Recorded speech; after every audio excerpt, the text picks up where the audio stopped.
ইসরায়েলের প্রধানমন্ত্রী বেনিয়ামিন আগামী সপ্তাহে যুক্তরাষ্ট্রের প্রেসিডেন্ট ডোনাল্ড ট্রাম্পের সাথে সাক্ষাৎ করবেন। হোয়াইট হাউসে তাদের এই সাক্ষাৎকার অনুষ্ঠিত হবে। দ্বিতীয় মেয়াদে হোয়াইট হাউসে ট্রাম্প ফেরার পর নেতানিয়াহুই প্রথম কোনো আমন্ত্রিত সরকার প্রধান। আগামী সপ্তাহের শুরুর দিকেই ট্রাম্প ও নেতানিয়াহুর মধ্যকার বৈঠক হবে, তবে দিনক্ষণ এখনও চূড়ান্ত হয়নি। ট্রাম্প সাংবাদিকদের বলেন নেতানিয়াহুই শীঘ্রই ওয়াশিংটনে তার সাথে দেখা করতে আসবেন, তবে নির্দিষ্ট কোনো তারিখ উল্লেখ করেননি মার্কিন প্রেসিডেন্ট।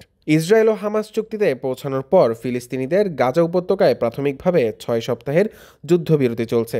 ঠিক এমন সময় ইসরায়েলি প্রধানমন্ত্রী যুক্তরাষ্ট্র সফর করতে যাচ্ছেন। যুদ্ধবিরতি চুক্তির খবর সামনে এলেই ট্রাম্প এই চুক্তির কৃতিত্ব দাবি করেন। ট্রুথ সোশ্যালে তিনি যুদ্ধবিরতির চুক্তিকে ঐতিহাসিক বলে আখ্যা দেন।